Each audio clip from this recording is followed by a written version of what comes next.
Sukmana mangadil luwih kana sasmintaning sun jagat wasisaning Upadara paman Plasa Jenar ayo ndadekake gugup pengira si paman manira wiji wenten ngajengan manira paman Patih Plasa Jenar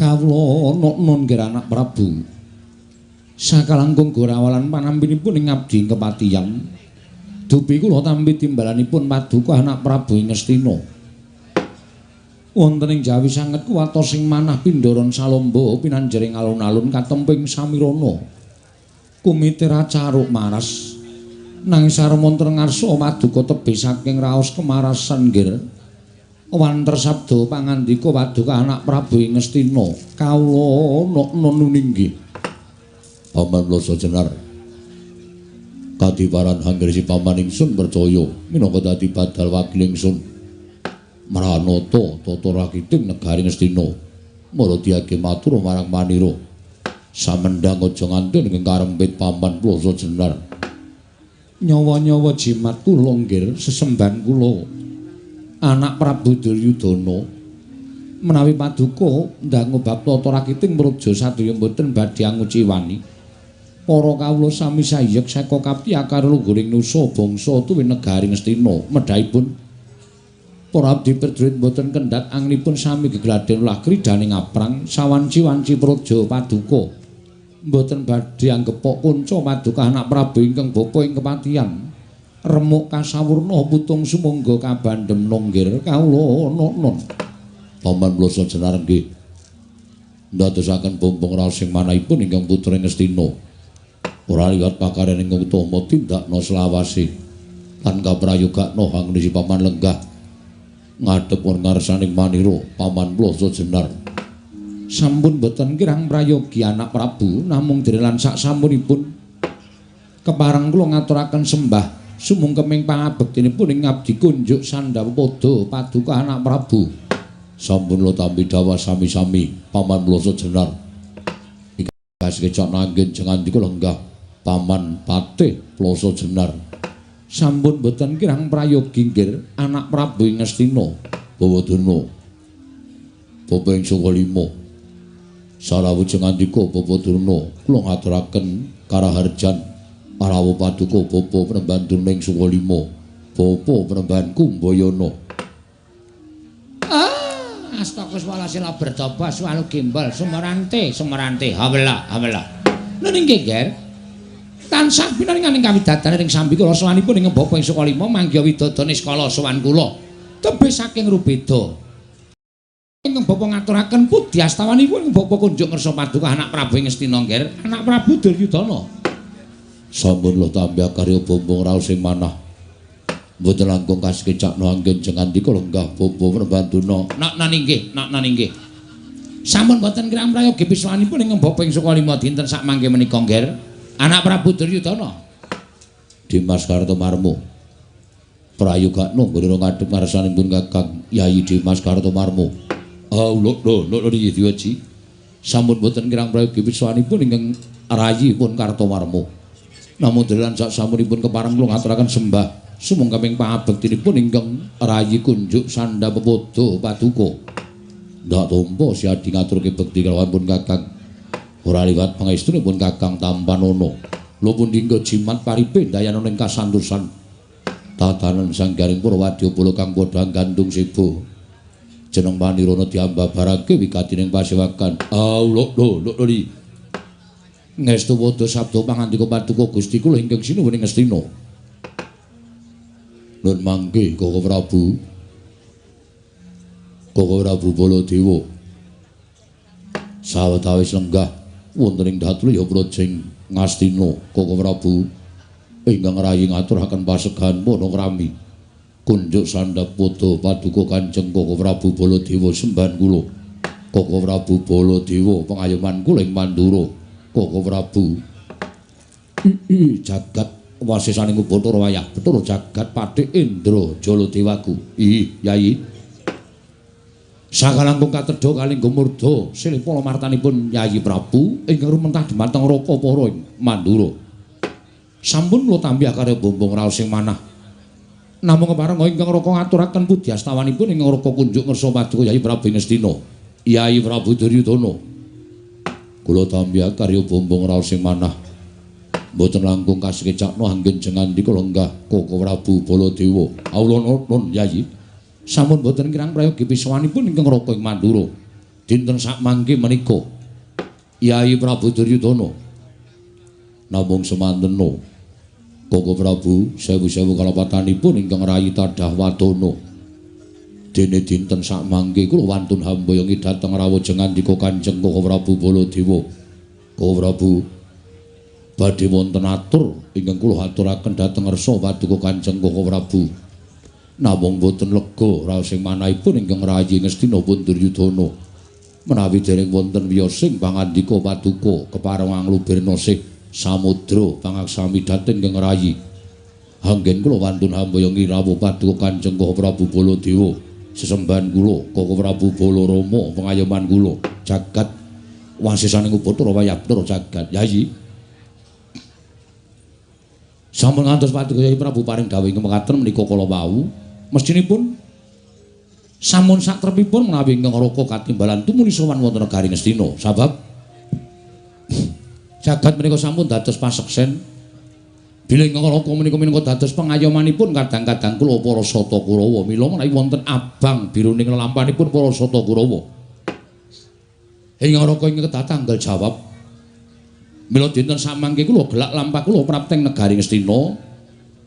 Ngestu padha kelawan sabda pangandika paduka Yai Prabu lumantar nawala ingkang sampun kula tampi. Bila dikalanggan samangke Raka kadhawan sowan wonten negari Ngastina. Yai, gandeng sampun samapta ing gati sawega ing diri.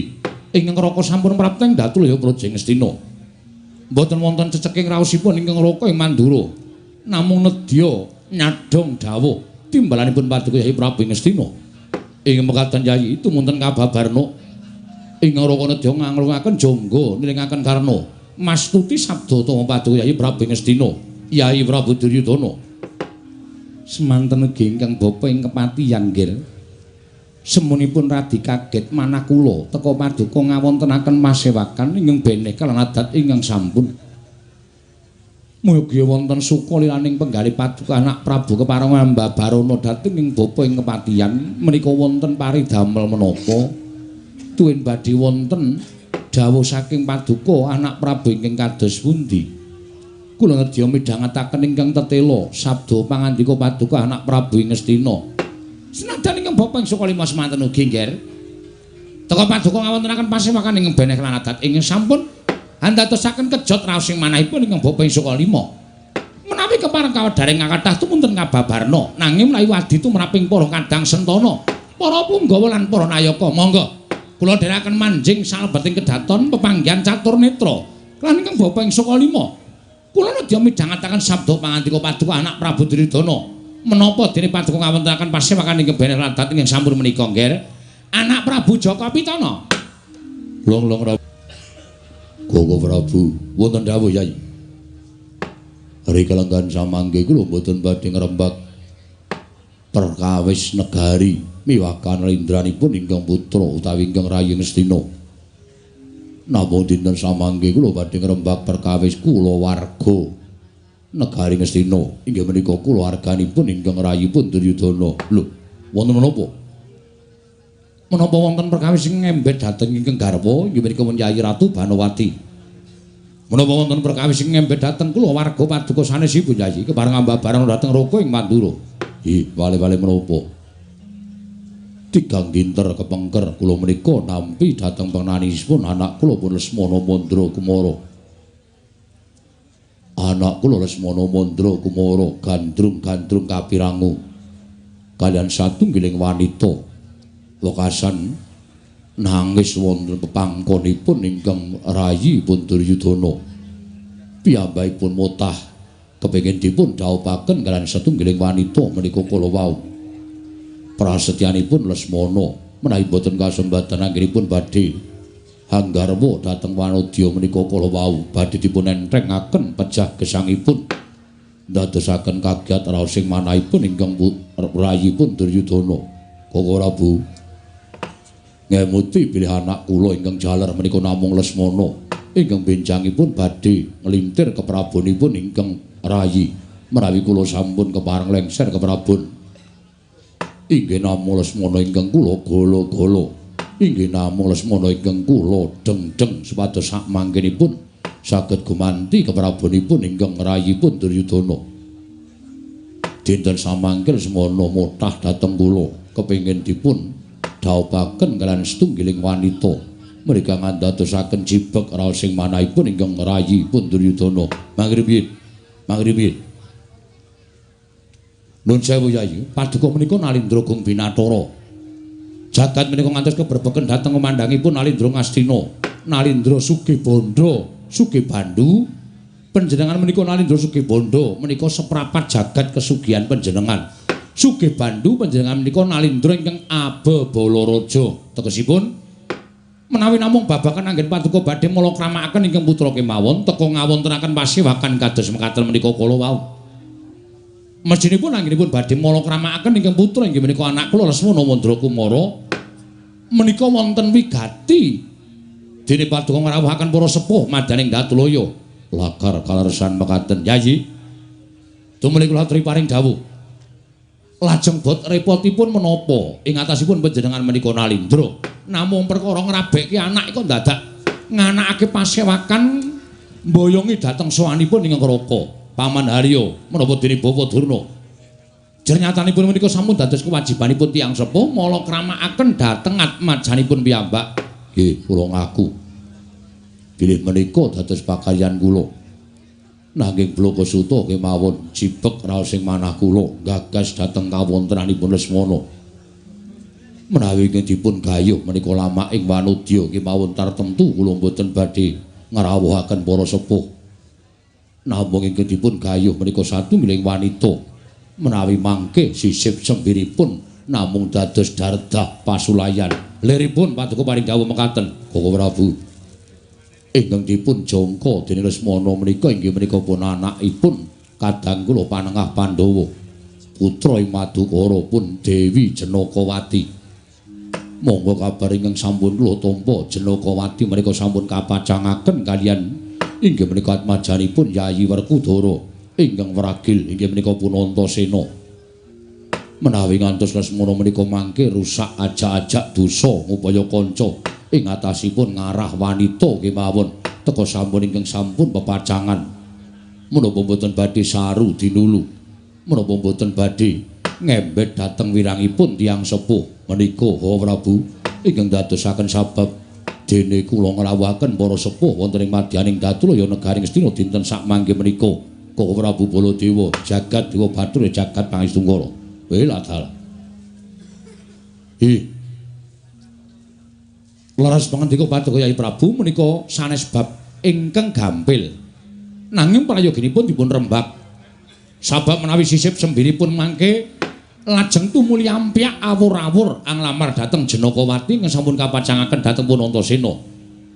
Menika mangke sisip sembiripun kirang-kirang bejanipun malah ngembet dhateng ingkang sepuh. Tegesipun sing padha panca bakah, sing padha ora trima malah sing tuwa. Menika mangke mboten bae sae kedadosanipun. Kasinggihan mekaten, Paman Harya. Wonten dawuh. Miturut pemanggihipun paman kados pundi? Nuwun sewu, nggih. Mboten nama kula menika badhe nglincipi carang ingkang sampun papak, mboten namung tumrap kula. Janakawati menika leres sampun dipun pacangaken kaliyan pun Antasena. Ning tembung dipun pacangaken menika rak dereng resmi. Tegesipun dereng dipun sekseni dening sinten kemawon. Langkung-langkung dereng dipun adepaken wonten ing pranata agami. Inggih. Tegesipun dereng sah. Menawi dereng dipun adepaken wonten ing pranata agami ingkang cara sakmangke ijab. Menika tegesipun Janakawati menika tasih sah dipun gayuh sinten kemawon. Menawi cara kula kados mekaten menika. Nuwun sewu, Nger. Kula kok rada mathuk, rada cocok kan manggihipun Adipati Hayya Sengguni. Jenyatanipun Janakawati menika namung dipun pacangaken kaliyan Antasena. Wong sing dipacangake menika saged dipun rusui, Nger. Saged dipun rusui. Kanten kados pundi mangke supados saged angewat dhateng temanten putri supados sakmangke Purun prau panjenengan Lesmana Mandra kumara wayah kula. Menapa inggih dipun iming-imingi Mas Picis Raja Brana? Dipun iming-imingi kelenggan derajat pangkat. Kula kinten samangke badhe saged tumuli lajeng nilar dhateng pun Antasena, ning samangke lajeng tumuri telok dhateng pun wayah kula Lesmana Mandra kumara. Wadana. Wonten dawuh. Nuwun sewu. Jenakawati kaliyan Antasena menika sampun dipun panjangaken. Leres.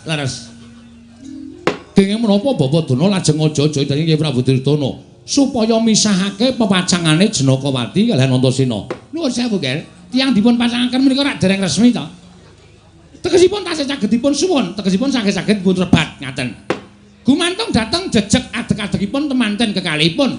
Nek sing diarah temanten wedok, nek temantene wedok ora jejeg adege, menika kathah lho, Ger, dumadi wonten pundi-pundi papan sampun dipun pesthekaken tanggal sak menika mangun jroning akrama. Tanggal semanten lajeng sami bebrayan. Ning iso kurang 3 dina pisah. Lho, mergo sing wedok apa sing lanang gondol karo wong liya. Menika mboten wonten hukumipun, nyatane sing wedok gelem digawa kok. Apa meneh sing lanang ya gelem dijak karo sing wedok. Lho, menika mboten wonten hukumipun. Nuwun sewu. Ning niku jenenge ngrusak wong bebrayan. Lho, wong dereng bebrayan kok. Dereng bebrayan wong nembe lagi pacangan niku dereng. Nuwun sewu, Bapak. Tumrap kula wong ngalami utawi wong badhe nglampahi selaki rabi utawi nambut sraning akrama menika nek tumrap Baladewa wonten petanganipun. Tumrap kula nggih wonten petanganipun. Petanganipun anak Prabu kados pundi? Petangan kula menika 1 seneng, 2 kenceng, 3 kepareng, 4 wilujeng. Lho, menika. Tegesipun kados pundi menika? Seneng. Wong bakal nambut sraning akrama menika badhe langgeng anggenipun bangun Bali Wisma. Nek loro-lorone padha senenge. Keplok ora mung tangan siji, ning kudu tangan loro. Nek tangan siji ora bakal muni. Lho, saged mawon keplok ro pupu.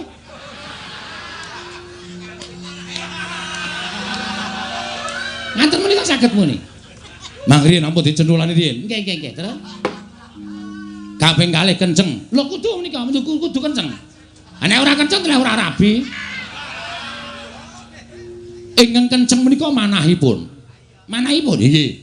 Manahipun kudu kenceng, sebaya mukti, sebaya mati. Yen enteng padha dicangking, yen abot padha dipikul. Merga wong nglakoni salaki rabi menika padha-padha nggone ngembat urip bebarengan. Mula dijenengi garwa. Rong pribadi ingkang wis dadi sak badan menika tegesipun garwa. Nggih. Lajeng kepareng menika tiyang sepuhipun temanten kakung lan temanten putu sampun kepareng. Mergi tiyang nglampahi salaki rabi menika mboten kok njodhokaken awakipun piyambak, ning ya njodhokaken wong tuwa, njodhokake mitra kawruh tangga teparuh lan sedulur. Menika wong nglakoni salaki rabi. Sing nomor 4 wilujeng, ora ketang sarwa ringkes diwilujengi. Manut tata cara adat budayane dhewe-dhewe. Menika tumrap kula. Menawi tumrap kula ngaten menika. Menawi tumrap Bawadana tanganipun kados pundi? Wonten, Ger. Namanipun Pancasuda. Pancasuda, nggih. Pancasuda menika tanganipun dinten kelahiranipun temanten kakung lajeng dipun jumlah kaliyan dinten kelahiranipun temanten putri dipun suda 5. Mangene dipun suda 5 menika tasih turah setunggal siji menika tegesipun pegat pati. Lho, pegat pati menika terus pundi? Temanten lanang wedok menika mboten cocok nambut saning akrama merga bakal pegat pati tegese bakal dadi duda utawa randha. Urung tutuk lek padha mbangun Bali Wisma, salah siji wis tekaning pati. Niku nek tiba siji, nggih. Nek digunggung sisa loro niku jodoh. Ngaten, loro niku jodoh. Loro niku jodoh apik nggone mangun Bali Wisma. Ning perkara rejeki ora iso ditemtokke merga mung kali jodoh tok. Nek diturah telu niku wahyu, ya jodoh, ya rejeki, ya uripe. Bebasan menggok ya ngemplok obah mamah. Niku telu. Nek papat turah papat niku tegese pegat. Nek ora pegat wonge pegat rezekine. Ketoke ora rumah tanggane tentrem ning rezeki ora tau ana. Banyu mili nretek-nretek mrono-mrono nyilah-nyilih. Niku tiba papat. Oh ngaten. Nggih, dados nuwun sewu, Ger, kula menika ngertos wetonipun Jenakawati menika kula ngertos. Lajeng kula ya ngerti wetonipun Antasena menika kula ngerti. Wong loro niku nuwun sewu, Janaka mboten metung, Werkudara ora metung. Ning saking Sukalima kula niku jane wis ngitung. Bocah iki ku nek nganti kelakon rabi ora bakal langgeng nggone mangun Bali Wisma. Merga tanganipun Temanten kalih menika turas tunggal utawa siji tegese pegat pati. Nek dilakoni terus bakal mati dhisik sing lanang apa mati dhisik sing wedok. Tegese Antasena bakal dadi Duda, Janakawati bakal dadi Randha. Anek Lesmana menika trimah ngarah Randha wae ngenteni Dela ora apa-apa. Mila ingkang saking menika nggih, samangke ngaten kemawon. Janaka dipun tembung kanthi sae-sae. Lajeng mangke Lesmana Mandrakarama dipun aturaken kaliyan pun Janaka supaya dipun dapaken pun Janakawati. Nuwun sewu, Bapak. Menawi ngantos kadelangan para Pandhawa langkung-langkung kadang-kadang kadang kula Yai Bratasena inggih Werkudara ing Jodipati menika mangke kriwikan dadi grojogan geguyon dadi tangisan. Nuwun sewu, Werkudara niku sapa? Werkudara niku murid kula. Murid kula sing paling tuwajo niku Werkudara. Werkudara Antasena golekne wong wedok liya ya. Iki Janakawati arep dipek Lesmana. Werkudara tentu sago mboten badhe wonten badal dawuhipun Begawan Duna. Semaur iya iko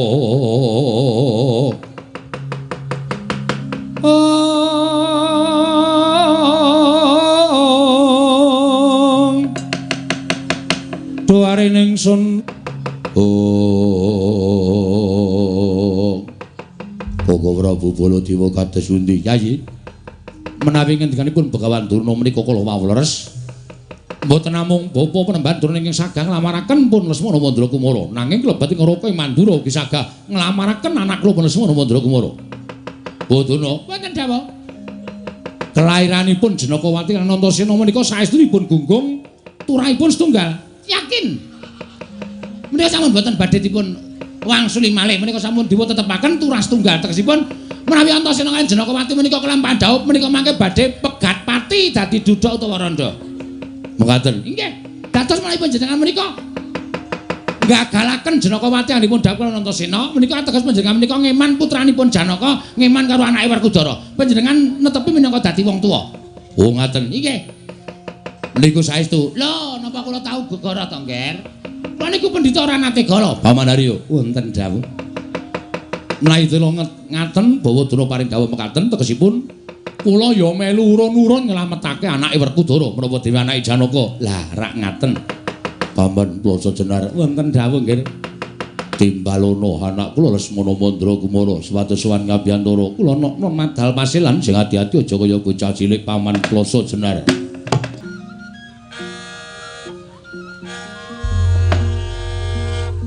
Paman Haryo wonten dawuh nggih sampun minanggih kaliyan anak kula meninggih sampun munggi enggal kadangu ingkang putra sampun ngabiyantara nggih anak Prabu Ngastina Paman Plasa Jenar lenggah prayogi kula nestakaken dawuh anak Hanung Hanindita bocah mursid isa mikul dur mendem jero karo wong tuwa aja wong kantheng ning pangucap kababaro dadi pakarti Lesmana Mandrakumara atmajaku padha raja sak praptamu Lesmana Mandrakumara Nun Amet pasang kaliman tabe tinebena ing ila duni dumawaing tawang-tawang linepatna ing tulamanu Rama yo kepareng kula ngaturaken sembah sumungkeming pangabekti kula konjo ngersa waduka Kanjeng Rama yo tak tampa pangestuku tampanana kula pundi engga jejimat paripe dayanana ing kasantosan paring pangestu paduka Kanjeng Rama Prabu Duryudana yo Lesmana inggih Rama prayogakno nggonmu lenggah ana ing ngarsaning ingsun sampun boten kirang prayogi anggen kula ngabiyantara ngersa paduka Kanjeng Rama Prabu iya Lesmana iya lho aja wangsulan nggih nyuwun pangapunten Rama wayah Mas katuran Karaharjan Eyang Patih Sengkuni Wilujeng Eyang bekti kula katur ngersanipun Eyang Patih. Inggih kula tampi inggih. Dawah sami-sami. Inggih Eyang rinten dalu mboten kendhat anggelem kula ndedonga. Mugi Eyang Patih sengkuni enggal pinapanaken wonten ing papan ingkang sekeca. Malah mujek-mujekke mudar iki. Inggih matur nuwun nggih matur nuwun. Nggih Yang Patih. Jagat Dewa Bathara. Anakku nggih anakku Lesmana. Padha rarja sapraptamu. Nun inggih Wa Prabu Baladewa. Wilujeng kepareng kula ngaturaken sembah sungkeming pangabekti kula Kunjawa. Ya tak tampa. Pangestune wong tuwa wae tampan ana. Kula pundi engga jejimat paripe dayanana ing kasantosan. Iya, prayogakno nggon mulungguh. Sampun boten kirang prayogi.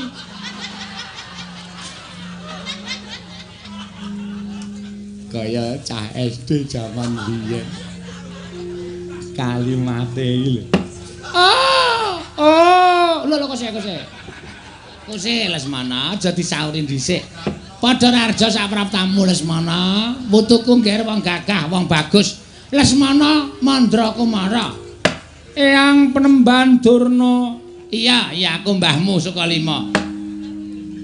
Kula ngaturaken sembah bekti kula katur Yang. Oh iya tak tampa. Pangestune simbah tampanana ya, Nggih. Pangestune simbah tampanana Cah Bagus. Kula pundi engga jimat paripe dayanana ing kasantosan. Heeh. Dek Senen kula dolan teng Sukalima lho, Mbah. Loh, apa iya? Nggih. Ning Eyang Durna mboten wonten. Sing wonten Mbah Putri. Kula tokke saking kandhang terus kula tumpaki. Wis kono sakarepmu. Tak jane endi Mbahmu Putri? Namung mlampah mawon. Ternyata nggih lumayan sekeca. Mula aku tuman. Nggih, Yang. Prayogane lungguhmu ya Lesmana putuku Cah Bagus. Sampun boten kirang prayogi Eyang Penemban Durna. Iya, heeh. Lek Karta mboten bagekke. Lek Karta sapa? Lek Karta Marma. Anakku Lesmana padha rarja sapraptamu. Wilujeng Lek. Bekti kula kunjuk. Tak tampa pangestune wong tuwa tampan ana nggih Cah Bagus. Kula pundi engga jimat paripe. Rama ada sesuatu. Teka paduka Kanjeng Rama nimbali dhateng ingkang putrapun Lesmana Mandrakumara. Lesmana, wonten dawuh 3 dina kepungkur kowe nangis ana ing panggoning pun Rama. Ana wigati apa? Lho. Menika rak pasoting to. Aja edan. Kowe nangis ning panggone wong tuamu. Jare kowe gandrung kalian karo suwijining wanita. Wo, masalah niku to. Yo. Kowe nganti nangis lan matur yen ora kelakon dhawuh trima to entrengake patimu. Trima tekaning pati ora iso dhawuh karo wanita sing tok kandhake marang pun Rama. Aduh, Rama. Panci leres ngendikanipun Kanjeng Rama, janjane kula wis rada lali. Ning bareng panjenengan paring dawuh ingkang mekaten, raos tresna menika ngrembaka malih wonten ing salebeting batos kula. Mboten wonten lumahing bumi kureping langit ingkang saged ngrubuhaken bebeteng jiwa kasatriyan kula, kejawi namung inggih menika pun Yayi Jenakawati. Oh, Jenakawati. Pasuryanmu sing kaya ngono ndadekake bingung bingung uripe Lesmana Jenakawati nyingkar nyingkur tekan kono ya wiwitane ora laras kajenge ya wis lingsem yang kemutan nuwun sewu nggih niku rak cakepan gubuk asmara to langge niku kula teng ngimpen niku ketemu karo Jenakawati teng gubuk asmara nalika ngimpi nggih teng riku mboten wonten sinten-sinten kula lungguhan wong loro kalih Jenakawati pendak tak cedhaki dheweke malah sajak kaya mbebeda gregeten tak jiwit kempole Jenakawati kula genti dijiwit nggen weteng cemol ora sronta gubuk kula tutup gedhek terus suwe-suwe kaya wonten lindu nggih grobyak gubuk ambruk kula nglilir bol tiba saka ngamben wiwit dina niku kula ora iso lali kalih Jenakawati dhewe ya prasetya tresna kalih kula Rama menawi Rama mboten saged ngrabehaken kula kaliyan Jenakawati kula pun tuku dadung lho ajeng napa adung nggih kula gantung tinimbangane urip ora kelakon dhaup karo sapa-sapa pun manggagas ping pira kula ngarah wong wadon ora tau kelakon ming pengangen-angen tok nalika kula ngarah pergiwa kalah karo Gatotkaca nalika kula ngarah Pergiwati kalah karo Pancawala Prantawati kalah karo Petruk ing atase kula niku anake ratu nyenengi bakul mie ayam ora kelakon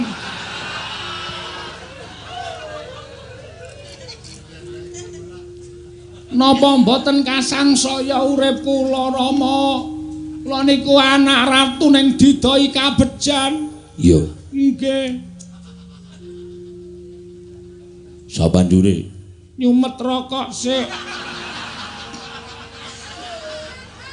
iya Datulaya aja nganti temindak kaya ngono mboten napa-napa Rama sabanjure mula dinten samangke nek nganti kula ora kelakon dhaup kalih Jenakawati putrane Paman Juna kula trima ngendhat tali murda kula wis ngedhuk sumur ajeng napa nyemplung ben sisan alah dene kula niku urip dadi putrane Prabu Duryudana Ratu Gong Binathara sugih bondo sugih bandu bandane seprapat jagat arepa kula ni saben dina dibiyuki brana picis nek kula ora iso nyanding wong wadon lah mboten iso ngrasake kanikmataning donya gunane apa Lesmana urip dina mengentake sabun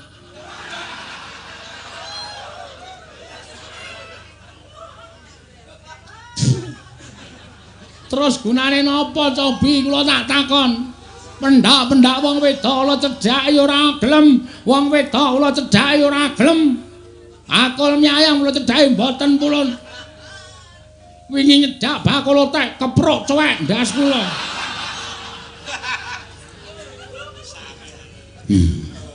Yai menawi dipun gagas inggih mesakaken sanget yang putra menika kula piyambak grantes ing atase anak ratu ming kepengin dhaup kok ora kelakon dhaup edan tenan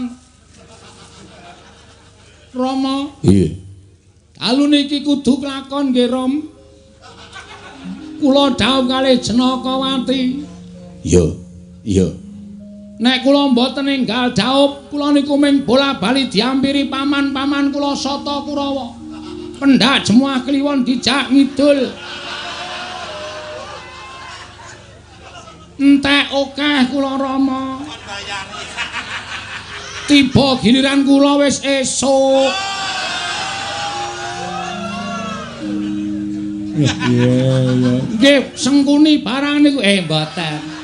Mboten kula mboten kok. Alah, sampean sing aja-aja kok. Pendanaan kasatriyan kula menipis. Merga sulabawane para sata Kurawa. Mila dinten samangke Rama. Rama, iya. Kula nyuwun Rama kersa ndhaupaken kula kaliyan Jenakawati. Nek mboten estu Rama mboten ajeng nyawang anake urip wonten ing kasatriyan.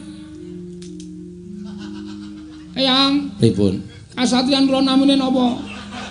Saroja Binangun. Panjenengan dumugi kasatriyan Saroja Binangun mboten ajeng semerep ingkang putra meger-meger. Nanging namung badhe manggihaken kula dados ngatang-ngatang dados batang Rama. Piye iki kok ming do meneng wae. Kene le omong wis berapi-api tak kira terus suluk. Ora. Wah, cilaka iki. Tembungku blas ora dipercaya babar blas. Rama, iya.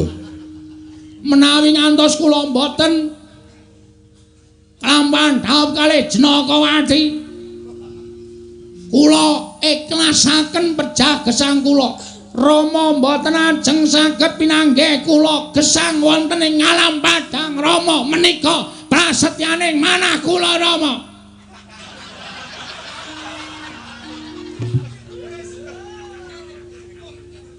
Ternyata aku ki mung ora dipercaya karo wong wedok.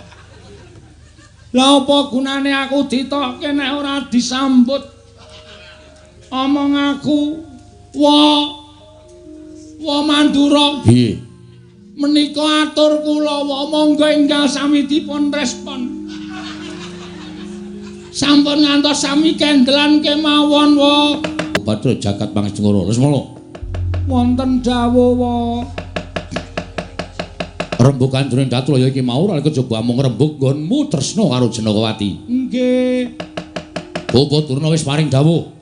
Yen etungane laire Jenakawati karo Antasena, pacangane mau sayektine ora pas, ora gathuk lan ora mathuk.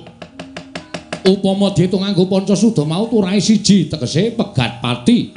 Yen ora dadi duda, mesti dadi rondo. Mula wis padha sarembug yen dina samengko Janakawati ya Jenakawati bakal tak pisahke karo Antasena. Bakal tak paringi kowe. Janaka mesti ora bakal wani karo wakmu Mandura. Iya Lesmana, Janaka ora bakal wani karo bapakne ya kuwi mbahmu saka lima Lesmana. Dados niki pun sami sarembug nek kula ajeng dhaup karo Jenakawati.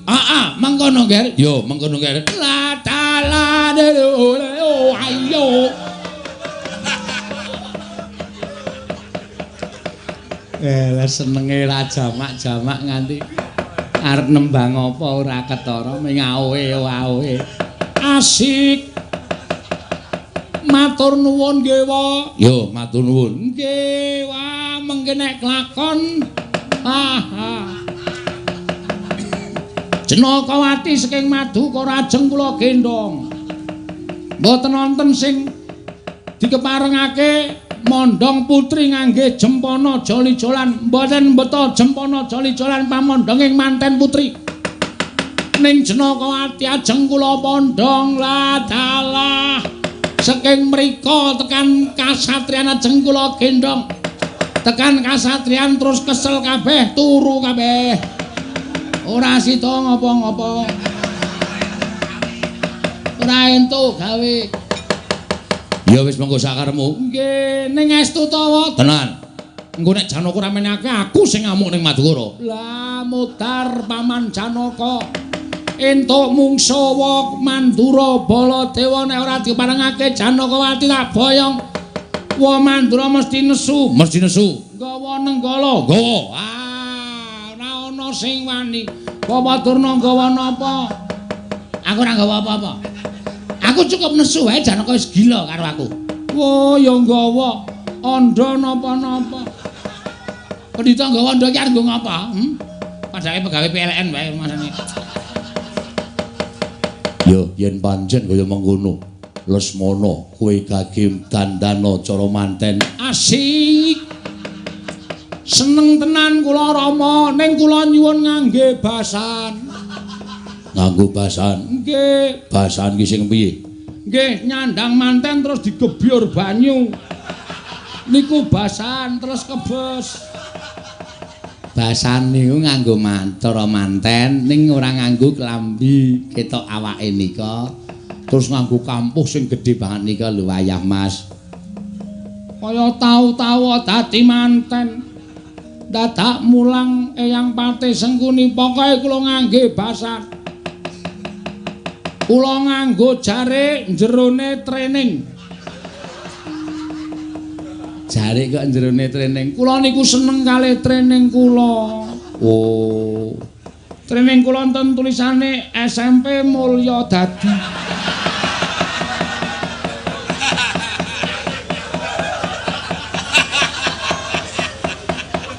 Nggih, niku kula eman-eman saking seneng kula. Nggih, kula semanggaken, Nggih.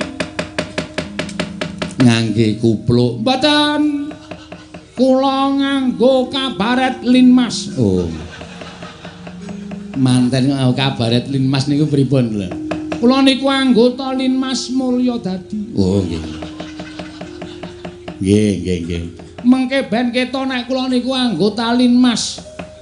Nek mboten wonten kula mriki menika mboten tentrem. Oh. Maling-maling do wedi. Nggih. Merga malinge kula. Ah, nggih. Nggih. Sampun Rama kula nyuwun pamit matal pasran dandos cara pinanganten. Yo, sing ati-ati aja kaya bocah cilik. Eyang Pati kula ajeng dadi manten ya. Nderek mangayu bagya seketi jumurung nggih. Matur sembah nuwun ya. Nggih. So ampun nginjen. Oh, mboten. Sami niku wong tuwa ning senengane pokal gawene sak penak. Lah nika kanca kula prat-prit nika. Nggih. Nika wis menyambut kula ajeng dadi manten. Nggih. Kula semanggaken. Wa Mandura kula nyuwun pamit. Yo, sing ati-ati. Dandana cara manten, nek Janakawati tak jaluk ora entuk aku sing ngawene Madura. Matur sembah nuwun, Eyang Penemban Durna. Apa? Kula nyambut Eyang Putri nggih. Arep ngapa meneh? Manten lanang nite kuda sembrani saking negari ngatas angin. Nggih ya. Ya wis saremu. Nek Mbak Putri wis ringkih lho. Len numpak ora suwe-suwe lho. Kae wis ringkih. Nggih namung saking mriki dumugi wonten Madukara. Ya wis saremu. Sampun Rama kula nyuwun pamit nyuwun tambahe mestu medal Jawi. Kula badhe tandos cara pinanganten. Sing ati-ati aja kaya bocah cilik Lesmana Mandrakumara. Sampun nyuwun pamit. Yo, sing ati-ati. Paman Loso Jenar kula nyuwun pamit. Nggih. Wayah kula ing atos-atos. Wah kula nyuwun pamit. Yo, sing ati-ati. Eyang Durna kula nyuwun pamit. Oh iya sing ati-ati. Kula ajeng dandos cara pinanganten. Kula ajeng dadi manten kalih Janakawati. Sampun Rama kula nyuwun pamit. Sing ati-ati aja kaya bocah cilik. Eyang Pati kula nyuwun pamit. Lho, kok nular ning kene ta iki? Biasane sing ngono iki Bagong kok iki dadi tekan kene. Kula nggunakaken strategine Bagong. Aja kuwatir. Mengko tak kirim Raja Brana Picis sing tumpuk matikel-tikel, mbok nggo rupian, mbok nggo seneng-seneng bakal turah. Nggih, matur sembah nuwun nggih. Yo. Oh inggih Rama tasih setunggal. Apa meneh? Rama tresna kalih kula to. Yo. Benjing nek dauping pinanganten ngagem seneng-seneng nggih Rama. Yo. Wayangan. Yo. Mboten sah sing larang-larang mendhet dalang saking Mulya Dadi. Yo. sing saged diiringi Karang Taruna.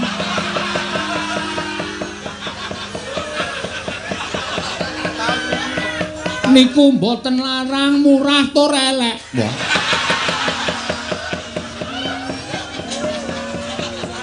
Nggih pokoke nggo cegah lek mawon. Mengke nek ora cocok nggih bandemi senge.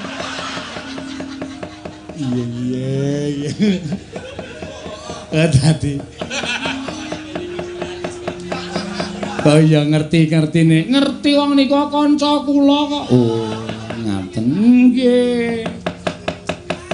Sampun nyuwun pamit. Nggih, sing atos-atos. Kalih toprak nggih Rama. Iya. Ya sakarmu. Lakone suminten edang. Oh iya. Sumintene mengke mendhet anu Seniwati sing apik. Iya sakarmu. Sing dados cempluk nggih golek sing apik sing disawang niki ketok penak. Iya sakarmu. Sing dadi suminten golek sing kendel Rama, sing wani wuda teng panggung. Bocah kaya ngono. Wis kono metu engko ndak malah tekan dindi metu. Kage metu. Nggih ngestaken dawuh. Angguk Rama angguk. Iya, angguk. Kathoke sing cekak nika. Dantung Abimanyu iso mabur. Ale megal kula seneng lho Rama niku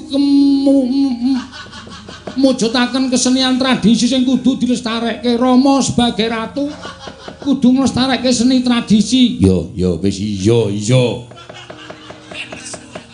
Bakal tak pinanggani. Nggih, matur nuwun nggih Rama. Yo. Sing ati-ati aja kaya bocah cilik. Jalitan. Dulmung. Jatilan. Wale. Iya. Jatilan nggih wah niku ya kesenian tradisional. Mengkene pun boten komanan demit sing kon ngangslupi Durna. Hus. Isih urip kon ngangslupi ora. Aku paling ngangslupi ya Mbahmu Putri. Wis ora wani liyane wis sampe. Sampun nyuwun pamit. Sing ati-ati aja kaya bocah cilik. Matur sembah sewu nuwun Rama. Iki. Tuwa dulu. Kan dawuh, Kang. Niki kudune Lesmana niku nyandang cara pinanganten. Lah kok malah kemulanduk niku lho. Ah, Lesmana kowe iki kenang apa to, Ngger, putuku? Rekae adus malah kademen. Banyune anyepe ora jamak. Oh, jeneng satriya ki ra ya duwe banyu panas to? Duwe banyu panas to, Lesmana? Macet. Boten wonten yang wis rasa dadak kowe kaya ngono krudak-kruduk kaya ngono kuwi. Sing seger awakmu, sing sehat, sing waras. Nggih. Mergo kowe arep rabi, Lesmana, kowe arep rabi. Nek nganti ora kelakon kowe engko malah masuk angin, malah ra sida rabi, ra piye cilaka meneh to? Nggih, Yang. Diudari andu ayo tak kanthi prapting Madukara Lesmana. Monggo wae. Dasaripun selak boten sranta raos sing mana kula daya-daya kula kepanggih kalian Jenakawati. Tumuli kula boyong manjing wonten ing tilam Rama. Yo, mengko bakal lakon. Inggih, monggo kula dherekaken monggo Yang. Ayo monggo Gerana Prabu. Monggo bawa bantura kula dherekaken.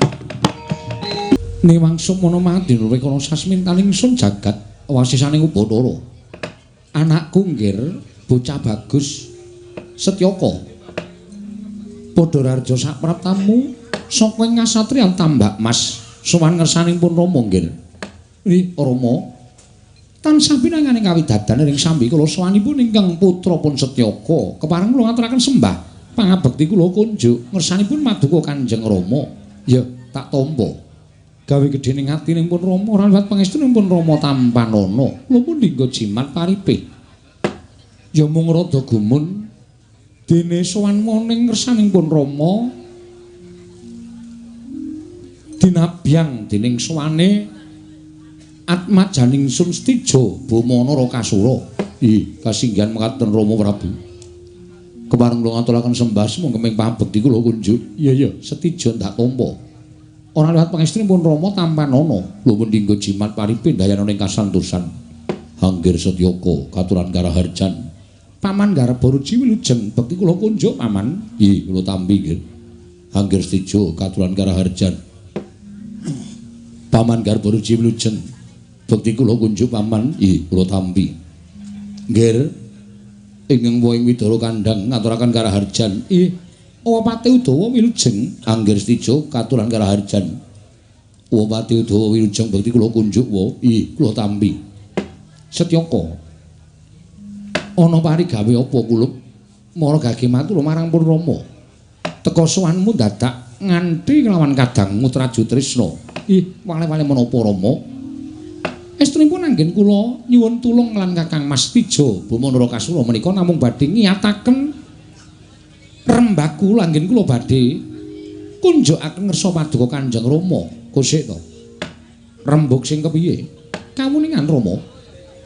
Estunipun ingkang putrapun Setyaka menika sampun ngancik dewasa.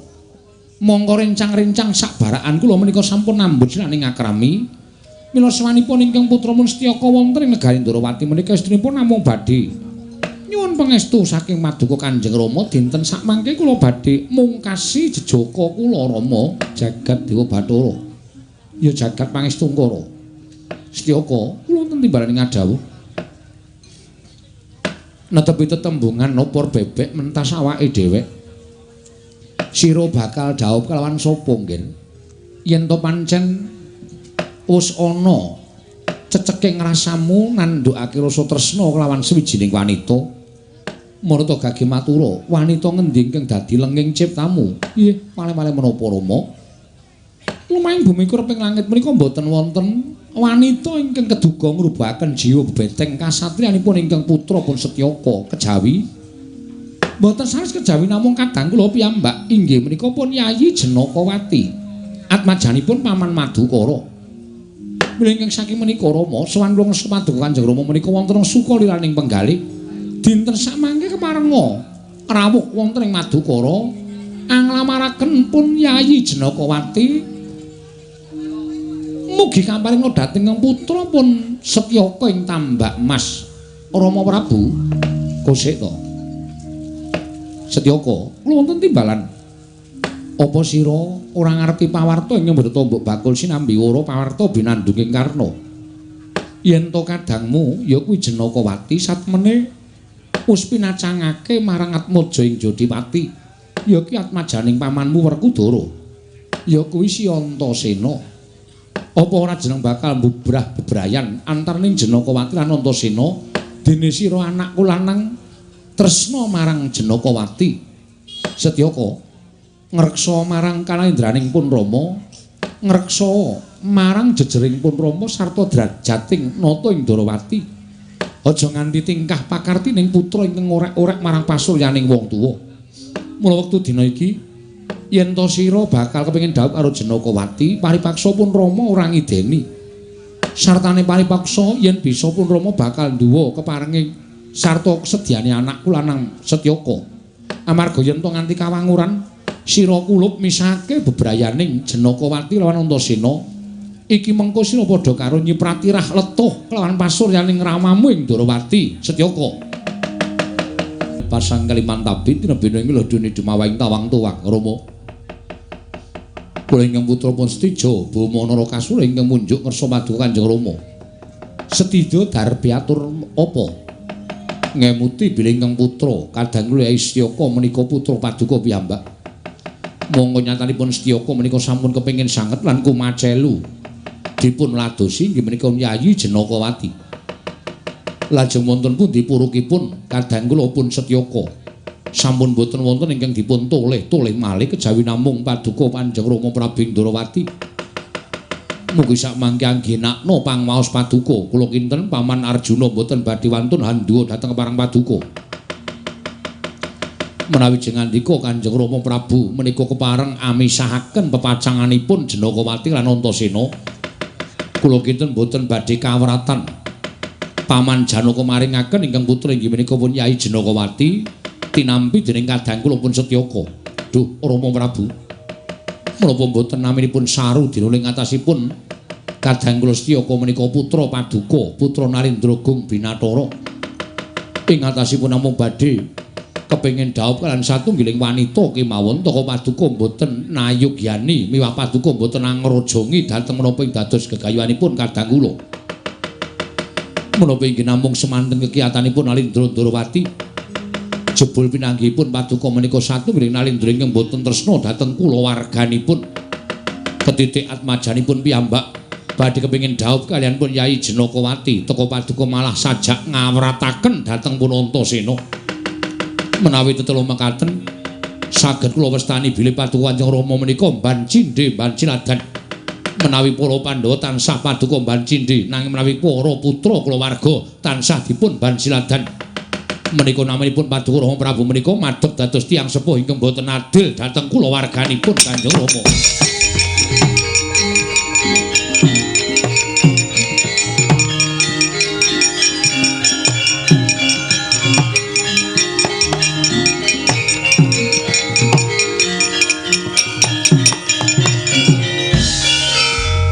Tio Bathur jagat pangestu ngara Stijo wonten timbalan ingkang jauh.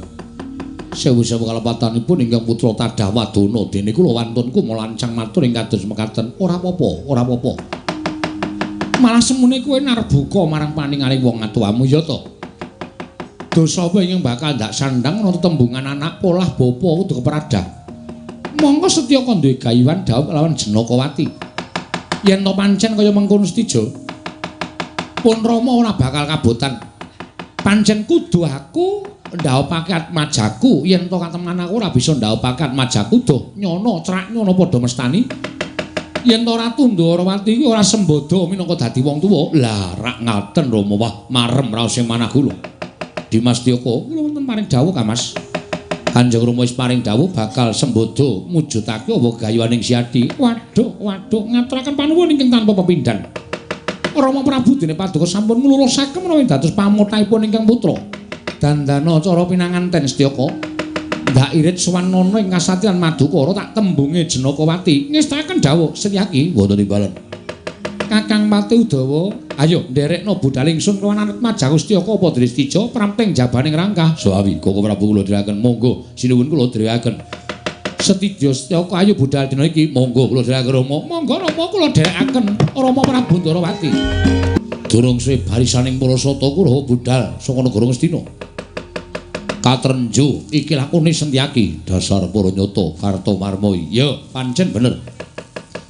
Ana wigati apa dene kowe ngirit sawadya bolo segelas papan liwat dalan kene. Setyaki ana waran.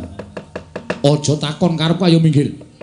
Iki wadi tumraping sapa wae yen kena tak ngibaratake bakal nglakokake dom sumuruping banyu. Lho, gedhe sujanamu apa babamu?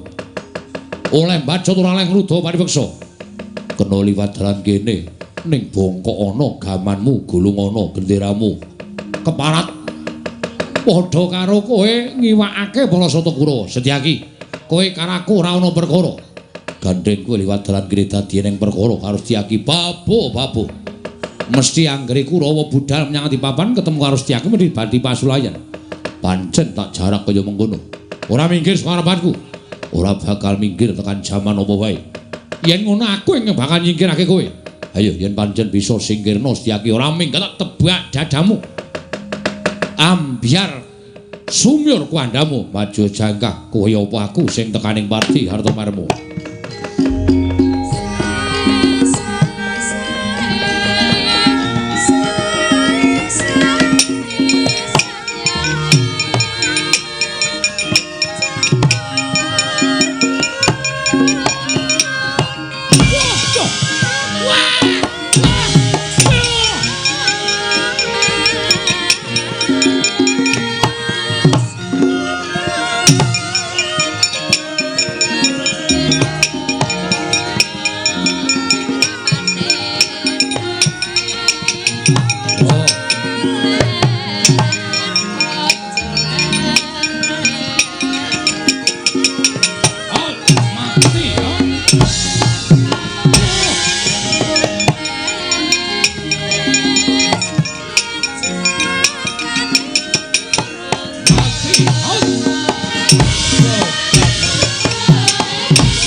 Joino malah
Setyaki bubar barisan kula ngamuk punggung strotam toh nirbaya wikara rasa dadakan bebangal ayo kowe apa aku sing tekaning pat wah mati kowe wah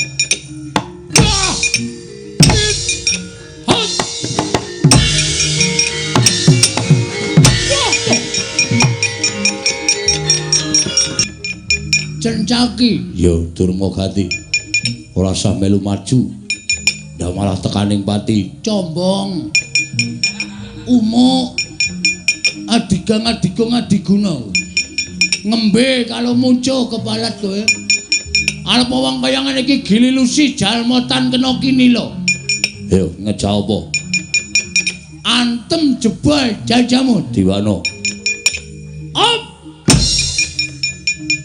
wedal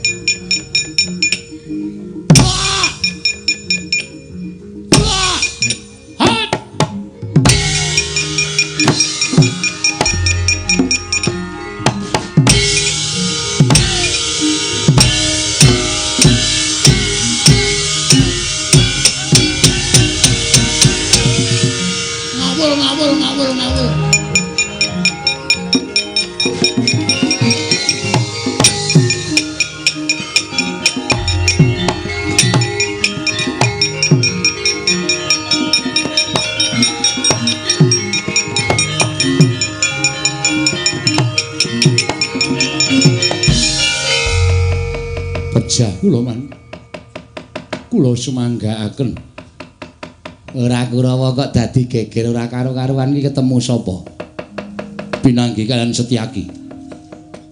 Kula ngiwa dheweke melu ngiwa, kula nengen dhewe melu nengen.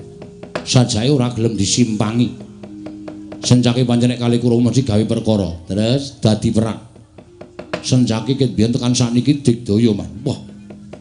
Tenagane saya tuwa, saya tambah rusa. Tangane kepelane saya antep. Kula semanggaken, Man. Satama ya kalah. Pangestunipun kawon, Man. Diajar kali Sencaki kula semanggaken.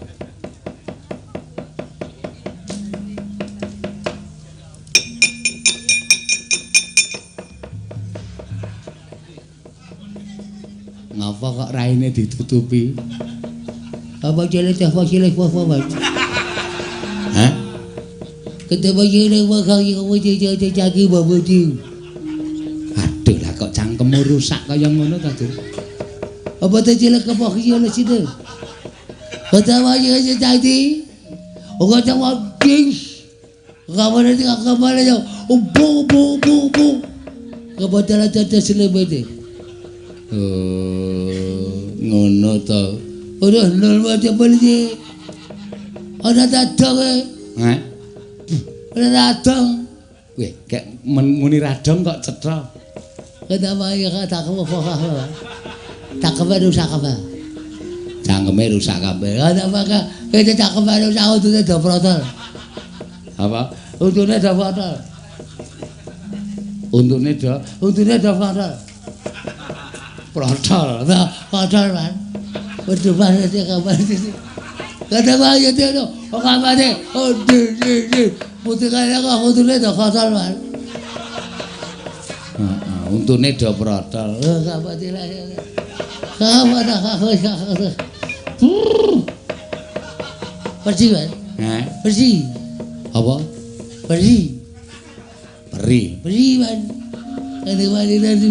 Itu dia do protol bersih. Untune do protol mula rasane peri-peri wae. Lah piye sapa sing ngarwani karo Setyaki? Watak. Citraksi. Nggih, Man. Arep maju perang po? Mung suwe sapa? Setyaki ngadang dalaning Kurawa. Wah. Keparat Setyaki. Gugu karepe dhewe. Nek Kurawa liyane iso dikakaco anu kalake. Ning Setyaki nek ketemu Rara Den Arya Citraksi ketemu babu anu batunya. Maju aja kok kian omong. Nek iso ngalahke Setyaki, kowe njaluk apa tak turuti? Siap man. Setyaki kula apa potange. Kuandane kula sempal babu. Babu meneh. Baune man. Mangkat to. Setyaki mati tenang aku wae.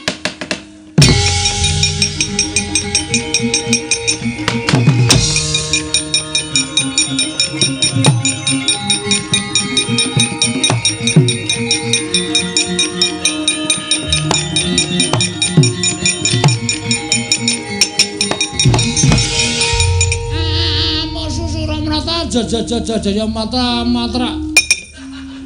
Jaya matra imbang nyen padha Setyaki Dasar Pranyata Citraksi iki. Itu kan.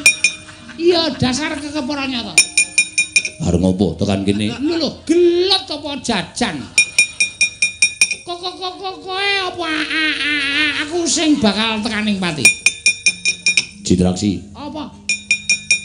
Iki gelut iki ora mung gelut ning nggon sepi. Lah iya, lah terus ditonton biaya akeh.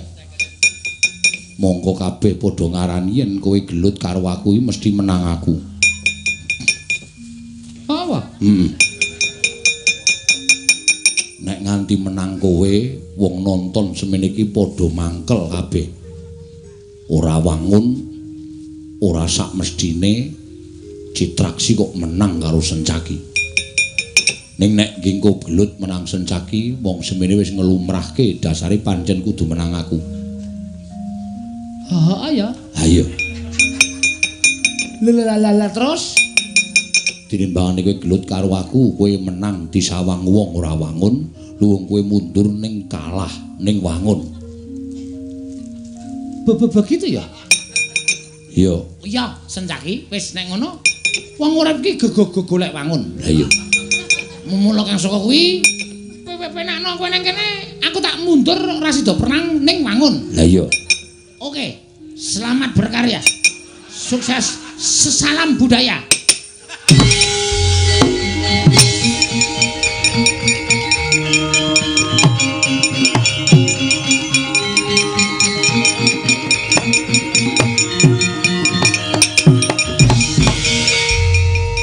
Kok meng sedile, Dik? Piye Sencaki mati? Oh, ora wangun. Lho kok ta? Sing ora wangun ki sapa? Man. Penonton wayang niku sesesan iki wis pinter. Wis cerdas. Kula nek maju perang niku kabeh wis do mbedhek Citraksi kae engko mesti modar. Niku batine penonton.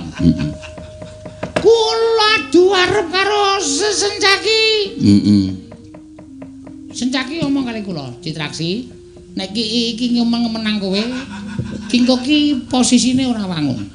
Ditonton wong akeh ya mesti dodo ora seneng mergo kok Citraksi kok menang. Mula nek manut aku mbangane kowe engko menang ora wangun, luwung saiki kowe bali ning wangun.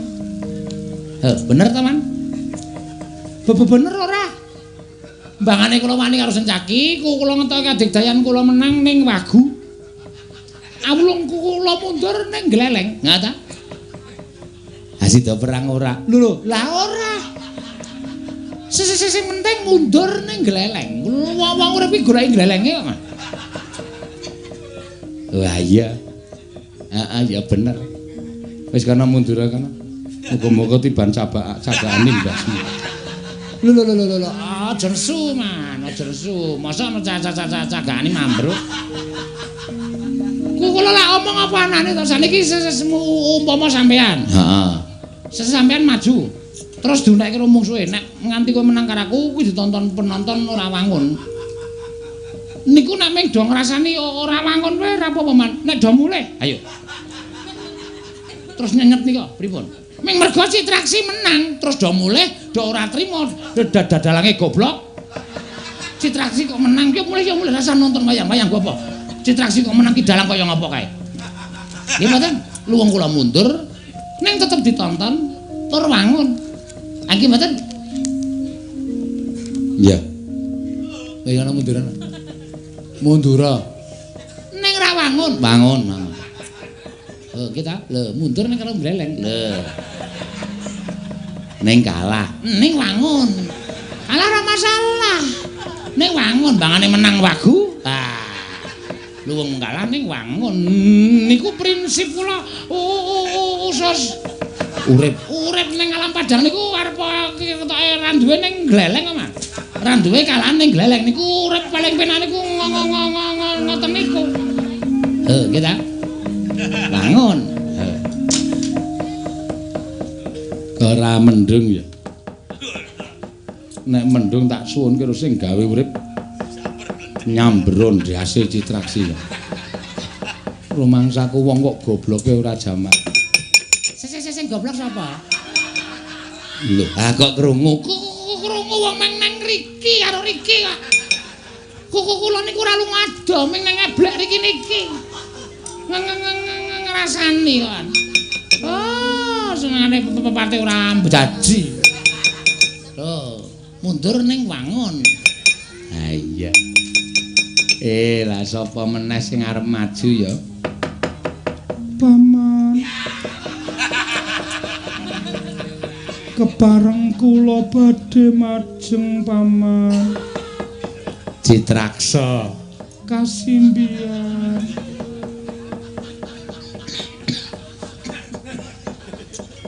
Kok minggat kono marang watuk. Aku kowe guyu aku marahi watuk ora. Wis Citraksa aja maju ndak malah marahi mengguk. Kurawa golek dalan nyangkal putung rasa methuke sencaki golek dalan liyane le.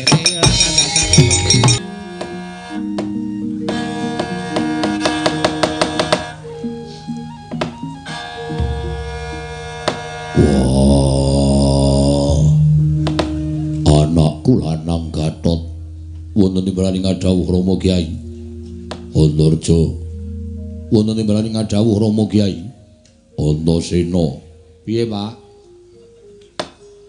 Gatotkaca kowe tak kandhani mesti tuwuh tandha pitakon jroning atimu pepasren ya kuwi pepasren ana ing Jodipati umbul-umbul anggenggeng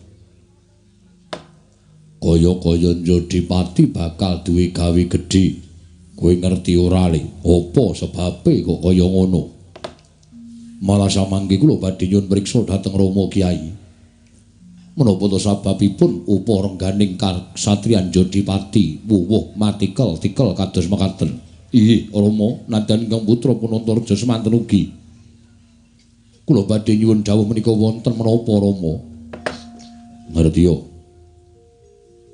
ora suwe meneh bapakmu bakal duwe gawe mantu lho gadah damel mantu yo gadah damel mantu Rama yo pancen mengkono rembug wis dadi kencan semayan ya wis dadi mungkari tempuking gawe dina samengko bakal kawisuda kabriwada manten lanang saka Jodipati manten wedok saka Madukara menawi ngaten Rama Kyai badhe pisanan kalian Paman Janaka pancen bener lajeng sinten Rama Kyai ing badhe kadhawuhaken lan panjenenganipun Paman Panengah Pandhawa ngerti dina iki aku arep ndhawuhke wong kocluk dina iki aku arep ndhawuhke wong edan gandeng Gatotkaca kowe wis padha mangun bebrayan wis padha mangun Bali Wisma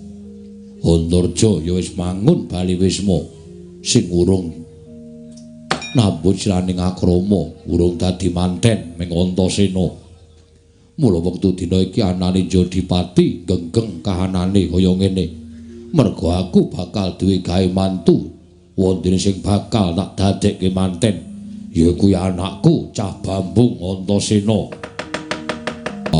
ngopo malah mecicil kose Pak aku kaget bareng bapak paring pangandikan sing arep tak dadekke manten Antasena. Kowe iki piye to arep dadi manten kok ora taren-taren iki piye?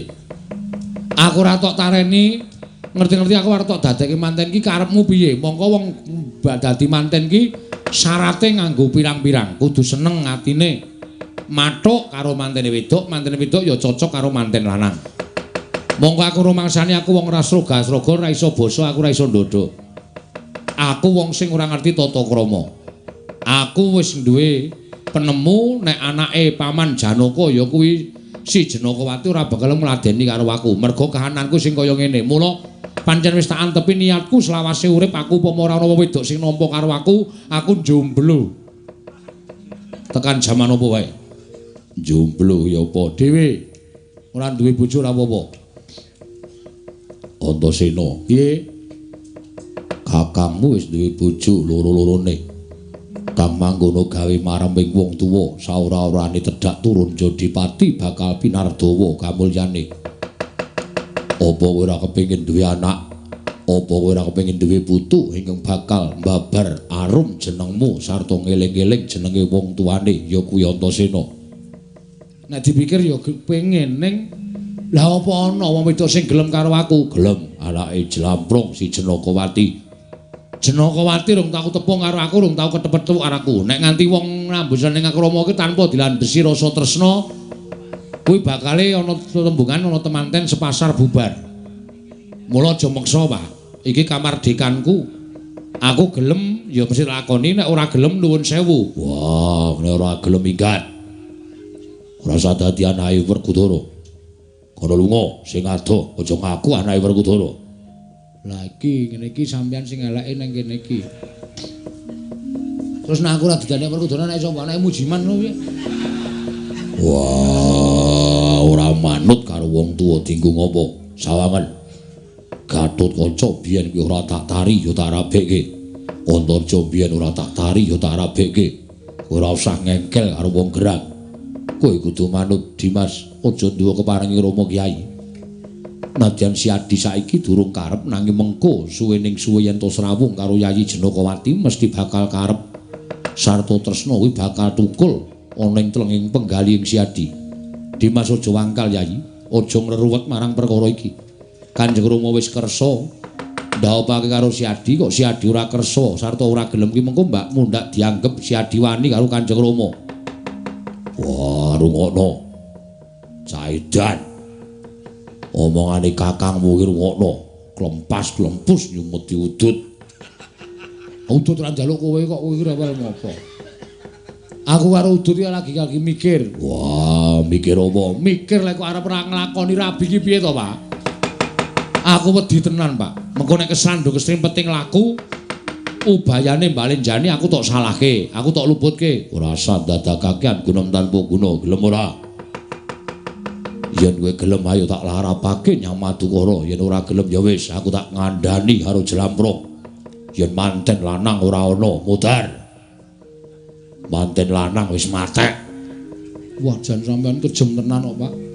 Piye Kang aku, Kang? Manut wae Dimas aja nganti nyulayani rembuke Rama Kyai. Kakang Antarja piye, Kang? Manut wae Dimas. Aja nyulayani rembuke Kakang utawi Rama Kyai mengko ndak ora prayoga kedadiane.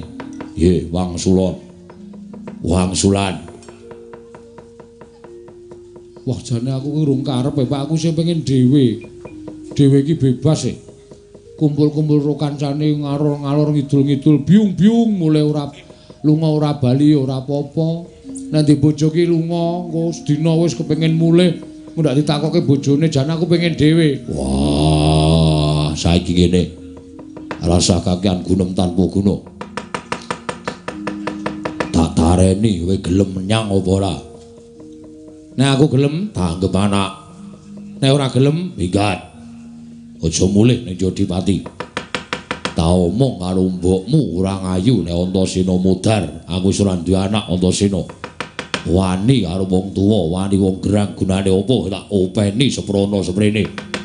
Ming dikon rabi supaya ana sing nyambung sejarahmu. Malah aturmu sajak werna-werna. Yen ora gelem ora apa-apa, nek aja manggon ning Jodipati, ana minggat. Yen ora gelem ora apa-apa, aja ngaku anake Werkudara. Kono wis saiki lunga sing adoh, aja ketemu karo bapakmu neh. Ya, gelem Pak, gelem Pak. Lah, rak ngono anakku.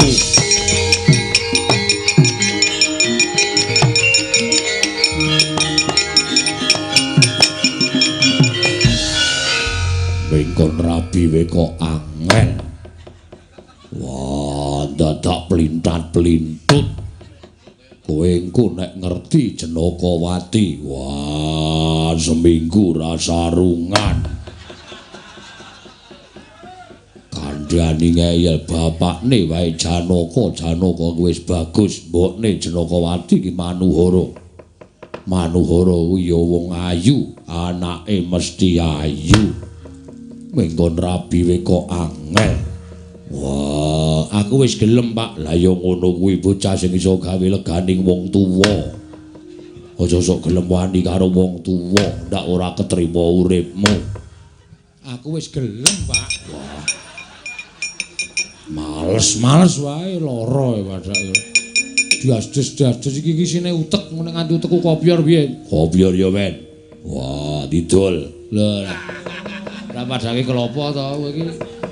Bapak iki sejane bapak iki lucu lho bane. Wah, cerewet. Sok ngendikane iki sok-sok kadang marai geli, marai guyu. Nek wis muni kejem ya kejeme ra jamak-jamak, nek adil tegas ya tegas ra jamak-jamak. Ganon wonten dawuh. Wonten jo, wonten timbalan Rama Kyai. Adimu wis gelem dawuh, Le. Ayo manten lanang diarak Nyang Madukara, mengko yen pamanmu mencla-mencle ora sida ndhawuhake anake wedok Janakawati entuk Antasena. Wah, apa kira-kira Janaka kuat nadhahi kekuatane kakangne Jodipati. Kedah sabar Rama Kyai suwi kula dherekaken. Inggih Rama Kyai monggo kula dherekaken. Ayo dandan. Manten lanang. Ya ngene wae. Dandan. Nganggo klupuk. Ata asline lucu asline iki. Wong ngomong ora entuk ketrikel. Kupluk. Nganggo kupluk. Wah, kalau nganggo kupluk. Ukurane ndasmu pira? Wah, iki jan. Aja guyu ndak mengguk ya. Ya Pak, wis tak ngene siki ngono wis lakon dhaup aku tak dandan manten. Diwasa kene dandan manten ku tekan kono ora lakon dhaup, ramah cilaka. Yo, waton kowe gelem tekan Madukara. Gelem Pak. Ayo le cah bagus, tak ombyong Antasena. Ndara, Mboten dangu malih tembuk ing gati wahyaning mangsa kala badhe nemahi. Ndika pun kencan semayan kaliyan Kang Raka ing Jodipati. Ingkang Raka Ndara Werkudara pun sami perjanjen ajeng dhauphake ingkang putri nggih menika Ndara Janakawati pikantuk Ndara Antasena. Ning wangune kok boten kados sak gedhagan menika. Pasuryanipun Ndara Janaka katingal rengu menika wonten menapa? Sajake kadon rengu anten apa niku bilih sampun dangu. Mau meneng kono ora gelem nembang. Bareng saiki wis rampung gara-gara genengan dhewe. Aku mung ngomongke Semar pasuryane Ndara katon rengu. Ha ya wong pasuryane iki ya iso katon rengu. Kowe senengane protes ora? Nggih, Dara. Wonten menapa, Gus? Nggih, Gus, wonten menapa? Nggih, Ndara, wonten menapa? Kakang Semar. Kula ora kanthi kanyono-nyono. Saya nyedhaki tumapaking gati nggonku kencan semayan lawan Kakang Mas Jodipati. Nggone bakal ndhauphake Atmajaku Si Antasena kelawan Janakawati. Nalika pendak bengi tansah kaprawasa marang impen ingkang leretke ora becik tumraping kasatriyan Madukara. Kakang Semar iki dayane ngopo lan bakal ana apa? Mboten sah digagas. Sing jeneng impen iku mung kembanging tiyang nendra. Nek sampeyan gagas banget menika mangke mboten prayogi kedadosanipun. Sing sekeca mawon penggalipun Ndara. Nek sampeyan kaprawasa dhateng pasumpenan mengke ndak mboten manteng anggen sampeyan badhe napaki anggen dengan ndhauphake ingkang putra pikantuk ingkang putra Ndara Antasena. Ndara nyatlangen bapa penembandur ingkang rawuh wonten ing Madukara. Ya, Janaka aku sing prapta ning Madukara. Oh ya, Janaka aku sing prapta ning Madukara, Ngger. Inggih Paman, kula ingkang sowan. Iya Lesmana anakku cah bagus. Wonten menapa Koko Prabu dene Paduka rawuh wonten kasatriyan Madukara. Janaka. Wonten dawuh. Dina samangka aku nglarapake marang Lesmana Mandrakumara. Ingkang gandrung lawan Atmajamu ya kuwi Janakawati. Nggih, Yayi. Kuwi welasa kelawan Atmajaku ya Atmajamu dhewe Lesmana Mandrakumara. Yen to nganti ora kasembadan panjangkane dheweke keplalah ngentrengake patine. Oh, lan kowe nyumurupa Janaka yen to anakmu Janakawati karo tok jodhoke karo Antasena. Monggo miturut pitungan Pancasuda yen dicuda 5-5 tibane siji tegese pegat pati. Aja mbok bacutke ya Janaka apa mbok bacutke. Mulyake anakmu aja nganti kowe kesusu. Inggih keparengipun. Batalno nggonmu ndhapake Janakawati karo Antasena. Tak suli mantan saka negara Ngastina ya kuwi Wutu Lesmana Mandrakumara yang bakal dadi ratu ning negara Ngastina. Anakmu calon prameswari Janaka, anakmu calon prameswari.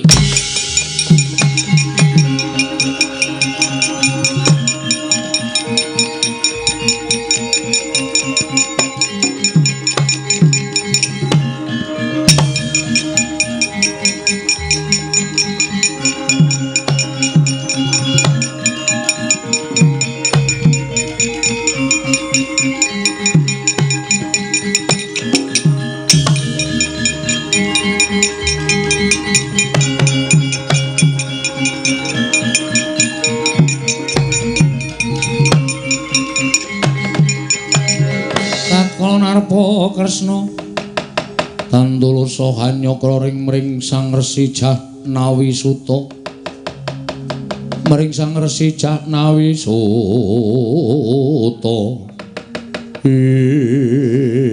Koko Prabu Ndarawati ya Yayi aku ing ngemrapta wonten menapa teka nganti anak kula pun tambak Mas Setyaka Arjuna kadreng rasaning Setyaka pengin banget diladeni karo Atmajamu Janakawati mula gandeng aku kuwi wong tuwane Setyaka yen to nganti anak wis mutah lawan wong tuwa aku kok ora iso nyembadani marang panjaluke anak kaya ngapa banger bacen asmaning Nata Ndarawati mula Yayi perkara Werkudara mengko gampang aku ing bakal rembug ning sing wigati aku ngarepake Setyaka tampanen dadi anakmu mantu jodhokno lawan Janakawati Arjuna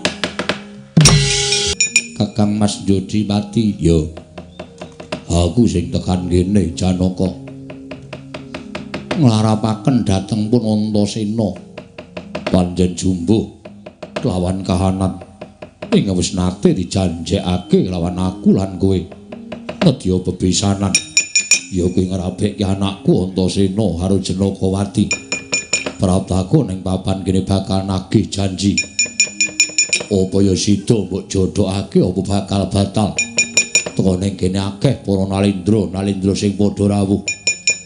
Aduh Kakang Mas kula aturi semene sawetawis bingung kodheng sutaning manahipun ingkang rayipun Janaka. Janaka. Yen nganti kok ora ndhawuhake anakmu karo si Lesmana Mandrakumara, apa kira-kira Janaka ora blereng marang Nata Mandura Prabu Baladewa? Oh, Janaka apa kowe ora ngeman karo aku to, Ngger? Nganti Lesmana wapu tuku gagar wigar ngene dawuh karo Janakawati ki mengko aku bakal dinukaran dening Yayi anak Prabu Duryudana. Arjuna. Sawangan pun Kakang. Si Adi karo pun Kakang ku ora bisa dipisahake. Wis pantes lamun si Adi bebesanan karo pun Kakang, anakku Setyaka tampanana dawuh karo Janakawati. Wah, jlamprung ora mencla-mencle gunemamu.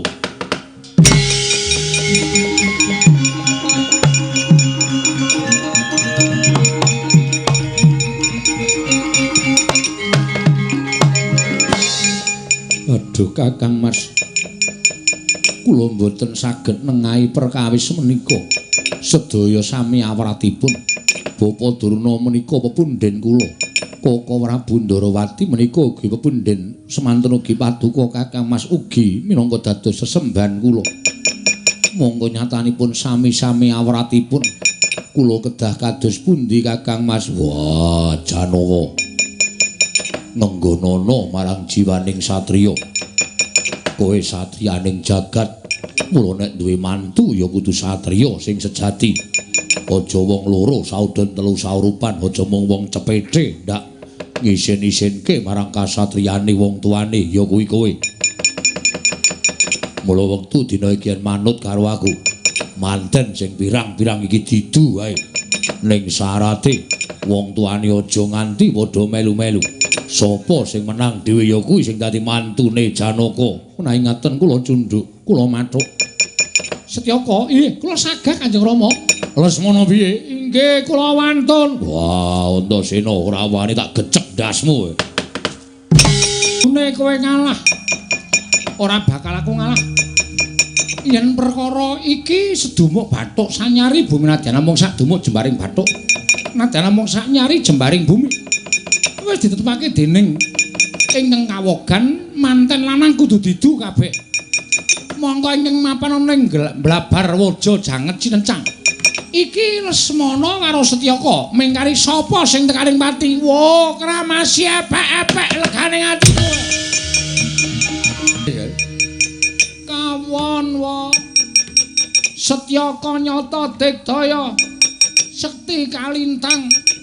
Piye apa ya kelakon Rasida Rabi Lesmana? Nyatanipun kawon kados pundi malih yang sampun mboten napa-napa. Lah jare nek ora dawuh karo Janakawati trima tekaning pati. Niku rak wau. Sanikipun mboten dasare kula nyawang Janakawati jebul mboten srek lho. Ora srek piye? Nggih pokoke mboten srek. Kirang bodine. Walah kok dadi kaya ngono iki piye iki piye? Oh ya wis Ger. Kowe ngaku kalah kuwi tegese malah satriya, malah apik malah becik. Sesuk ana mangsa kala ana putri sing bakal dadi lengeng ciptamu tak gayoke meneh. Tak gayong meneh aja kuwatir, Lesmana aja kuwatir.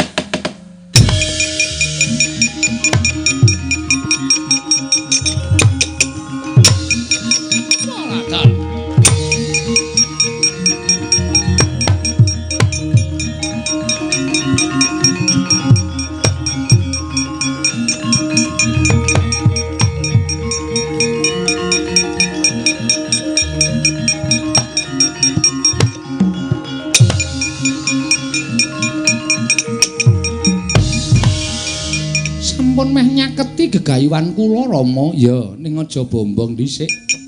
Mungsamu sing saiki ora enteng ning abot. Lho. Mangsa kula lah kena Antasena ngono kok. Kowe iso ngalahke Antasena tumrap aku ora kok kembe karo anakku dhewe ning sasat iso njara langit. Aduh. Lajeng kados pundi Rama? Ora usah kuwatir. Kowe tak cundhuki Sekar Wijaya Kesuma, kowe ora ngrasake lara lan ora iso tekaning Pati Setyaka. Oh nggih, istanaken dawuh Rama.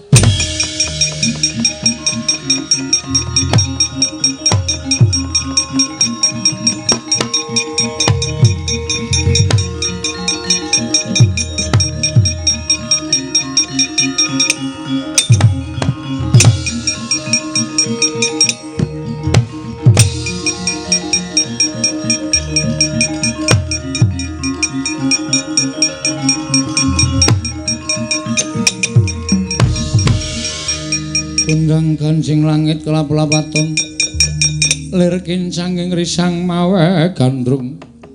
Antasena Kakang Setyaka piye? Sisihna rasa pasduluran. Ning kene iki sayembara. Kowe kanaku kudu dadi mungsuh. Sapa ingkang menang ngukup Dewi Jenakawati? Wis, nek Kakang Tambak Mas kepengin ngukup Jenakawati kukupen. Aku jane ora niat rabi ning karo bapak dipeksa. Lho, yang ngono apa ilang kasatriyaning Antasena? Ora ilang nek aku tak ngalah karo wong tuwa. Wah, jebul wong loro saudon telu saurupan kowe. Kondange satriya pengpengan ning nyatane jebul kowe jiring getih wedi mati. Ayo to, aja kaya bocah cilik tandang ana Setyaka. Aku mung kari manut karo ngersaning Kakang Tambak Mas lho iki.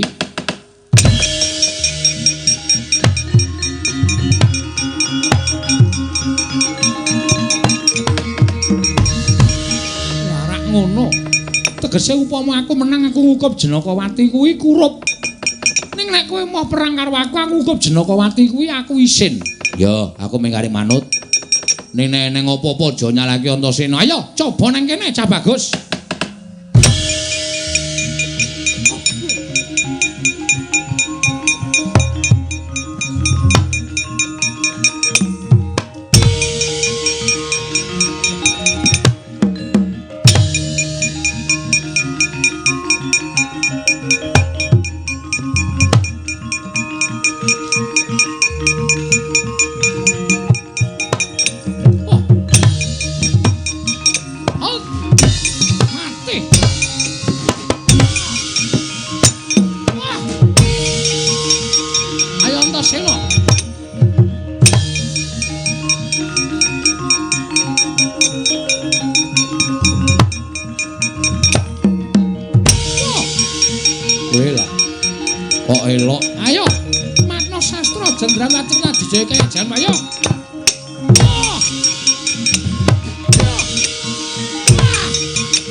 Badhe matur Ndara. Matur apa? Sayembara pun dados. Iya. Ndara Lesmana mundur kawon kaliyan Ndara Setyaka. Saniki Ndara Setyaka adu adon kalih Ndara Antasena adu arep terus sapa sing menang Petruk bakalan entuk anakku Jenakawati. Mboten wonten sing menang, mboten wonten sing kalah. Ming kula gumun Ndara Setyaka niku selawase ra tau perang kok sagedakan iki ampuh ra jamak-jamak. nampani tangane Ndara Antasena wae kuat. Ora tiba ora ngrasake lara. Ning kula kala wau kok curiga. Curiga perkara curiga perkara apa? Nek omongan karo aku sing sampean iki ya katut kok ora. Cubriya. Iya, Cubriya piye? Sinuwun Ndarawati kok sak biyantu. Kala wau mestakane Ndara Setyaka niku didemek Sinuwun Ndarawati, Bu, ngonten kula saka adohan. Lah kok dadi Ndara Setyaka dadi ampuhe kegila-gila digdaya sekti kalintang jayaning perang.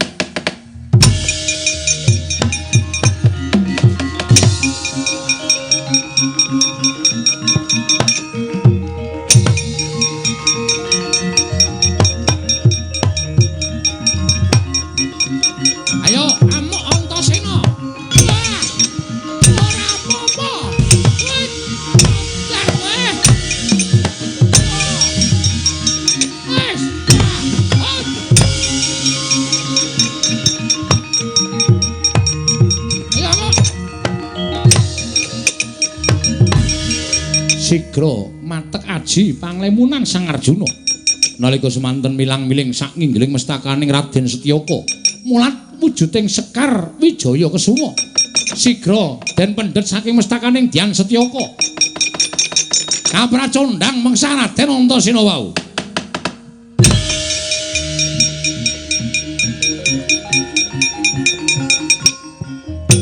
Ayo Antasena kowe aja mandheg mundak suda karo sanmu asat kringetmu.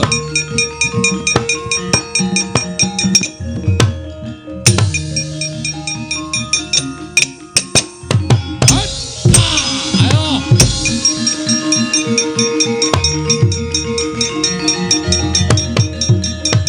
Waduh, mati aku. Nuwun sewu, Kang. Aja mati aku. Mati aku lho. Antasena aku culno. Ayo kapok ora. Waduh mati aku tok idak dadaku kaya ngene. Aku ra iso obah. Aku ra iso obah kowe tak kandhani ngeyel. Kowe karo aku mesti kalah. Mau tak pasrahi Jenakawati ora gelem ning pilih nantang karo aku. Ya wis saiki diseksekke. Nek kowe kalah karo aku, Antasena anakku cah bagus aja ngene.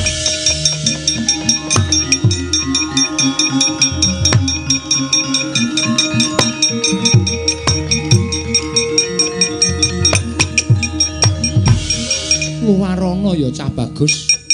Luwarana kakangmu Setyaka. Aku ingin njalukake kangapura. Ora kok, Dik, aku arep mentala karo Kakang Setyaka. Ning Pak Dik dadi seksi. Nek kakangku Tambak Mas kalah karo aku, ya aku dadi Setyaka. Mengken dawuh Rama. Piye? Jroning sayembara kowe kalah. Tetep ana jiwaning kasatriyanmu. Aja duwe rasa kagelan pikirmu ning tampan lakon iki kanthi ikhlas. Yen kowe nampa lakon iki kanthi ikhlas, malah kowe bakal wimbuh derajating kasatriyanmu. Inggih, ngestaken dawuh paduka Kanjeng Rama Prabu.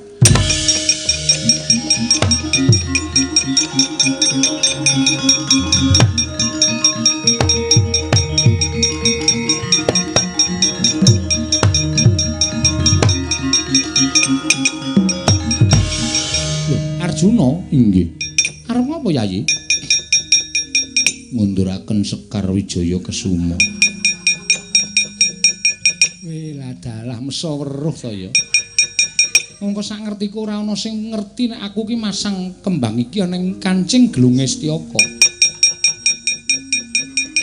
Aku sing ngerti ya. Arep licik ora. Mula menangan. Wong utuke dijepit kok. Hus dengkulmu melocot ora? Tantu padake bandar utuk ora. Priwon iki pun padhang kahanane. Koko Prabu piye? Setyaka kedahipun nampi lampahan menika. Inggih, paman kula nampi. Setyaka wonten paring adhawuh. Bali ning Tambak Mas. Sesuk mangsa kula ning kepengin rabi maturipun Rama tak lamarke ning aja Jenakawati. Dadi pestine Si Antasena. Oh inggih, paman kula nyuwun pamit. Sing ati-ati cah bagus anakku.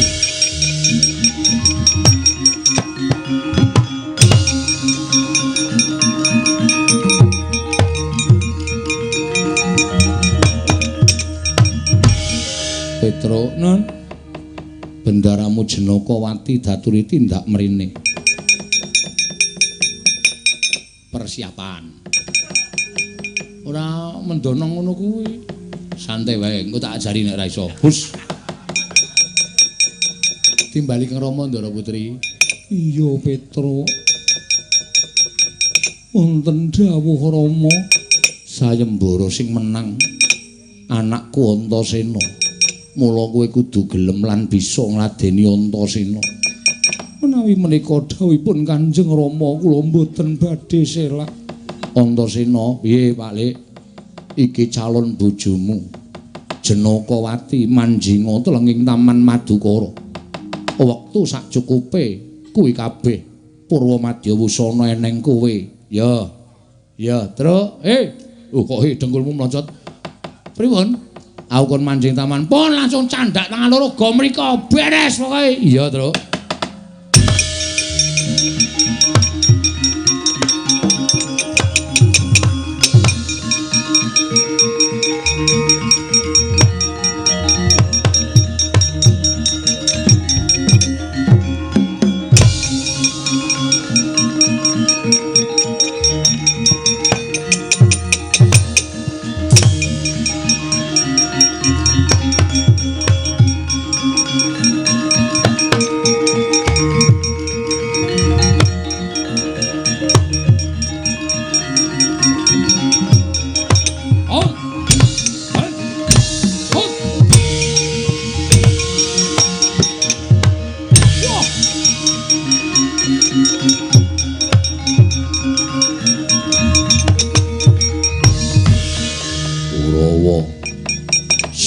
Sing ora trima Jenakawati dadi bojone Antasena.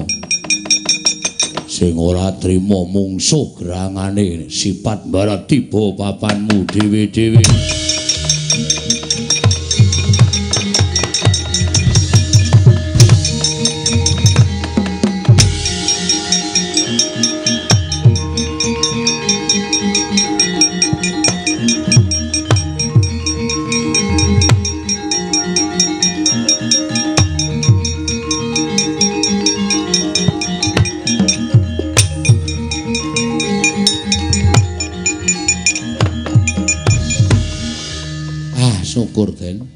Derek mangayu bagya ingkang putra Ndara Antasena pun lampahan dhaup kali Dewi Jenakawati. Muga-muga lelampan menika menginspirasi kagem sedaya pamung mulya dadi ing dereng kagungan garwa enggalo cinaketna jodhonipun, cinaketna kabagyanipun, cinaketna kanugrahanipun saking Gusti Ngakarya Jagat ya Semar. Purnaning gati sura Sudira Jayane ingkang rat suh brasta kaping 8 Darmastuti Rahayung Samya Makarya Rahayung Samya Pinanggih Ndara.